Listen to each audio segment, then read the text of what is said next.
6 years back ನಾನು general medical ಚೆಕಪ್ಗೆ ಹೋದೆ. ಆಗ ಅಲ್ಲಿ ನಿಮಗೆ ಫೈಲ್ಸ್ ಸ್ಟಾರ್ಟ್ ಆಗ್ತಾ ಇದೆ. ಟೈಮ್ ಬೀಯಿಂಗ್ ನಾನು ಒಂದು ಮೆಡಿಸಿನ್ ಕೊಡ್ತೀನಿ ಮತ್ತು ಮೋಷನ್ ಫ್ರೀ ಆಗೋಕೆ ಒಂದು ಪೌಡರ್ ಕೊಡ್ತೀನಿ ಅಂತ ಕೊಟ್ಟರು. ಆಕ್ಚುಲಿ ಕೊರೋನಾ ಆದ್ಮೇಲೆ ಜಾಸ್ತಿ ಆಯ್ತು. ಯಾಕೆಂದ್ರೆ BP ಶುಗರ್ ಅವಾಗ ಸ್ಟಾರ್ಟ್ ಆಯ್ತು ನನಗೆ. ಆ ಟ್ಯಾಬ್ಲೆಟ್ ಏನೇನೋ ಕೊಟ್ಟು BP ಶುಗರ್ ಅಲ್ಲಿ ತನಕ ಇರಲಿಲ್ಲ.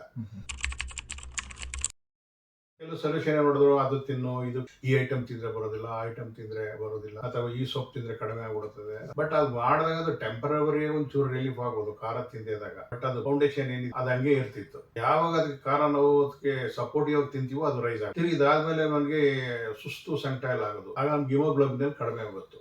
8.1 ಬಂದ್ಬಿಡ್ತು. ಆಗ ನಾವು ಡಾಕ್ಟರ್ ತಗೋದಾಗ ಚೆಕ್ ಮಾಡಿದ್ರು ತಿರ್ಗಿ ಅವರೆಲ್ಲ. ಆಪರೇಷನ್ ಮಾಡೋದು 2ನೇ ಹಂತಕ್ಕೆ ಹೋಗಿದೆ ಇದು. ಫಸ್ಟ್ ಪಾಯಿಂಟ್, ನಮ್ಮ ಫ್ಯಾಮಿಲಿ ಡಾಕ್ಟರ್ ಸುಬ್ರಹ್ಮಣ್ಯ ಅವರು ಎಲ್ಲೇ ಮಾಡಿದ್ರು ಒಂದು ರೈಟ್ ಜಾಗಕ್ಕೆ ರೆಫರ್ ಮಾಡ್ತಾರೆ ಅನ್ನೋದು ಫಸ್ಟ್ ನಮ್ಮ ಕಾನ್ಸೆಪ್ಟ್. ಆಗ ಇಲ್ಲಿ ಬಂದ್ಮೇಲೆ ಇಲ್ಲಿ ಪ್ರೈಮರಿ ಇನ್ಫಾರ್ಮೇಶನ್ ಎಲ್ಲ ಗ್ಯಾದರ್ ಮಾಡಿ ಡಾಕ್ಟರ್ ರೈಸ್ ಗೌಡ್ರು ಮೊದಲೇನೆ ಇದು ನಮಗೆಲ್ಲ ಡೀಟೈಲ್ ಆಗಿ ಚೆಕ್ ಮಾಡಿ ಇನ್ಫಾರ್ಮೇಶನ್ ಕೊಟ್ಟರು. Sir actually health and hygiene ಚೆನ್ನಾಗಿದೆ, ಇಲ್ಲ ಸೈಲೆಂಟ್ ಇದೆ, ಕನ್ಫ್ಯೂಸಿಂಗ್ ಇಲ್ಲ, ಅರ್ಜೆಂಟ್ ಇಲ್ಲ. ಯಾವುದೋ ಒಂದು ಕೇಸ್ ತಗೊಂಡ್ರೆ ಕೂಲ್ ಆಗಿ ಪೇಷಂಟ್ಗೆ ಅನುಗುಣವಾಗಿ ಹರಿಬಿರಿ ಅನ್ನೋ ಪ್ರಶ್ನೆ ಬರಲ್ಲ.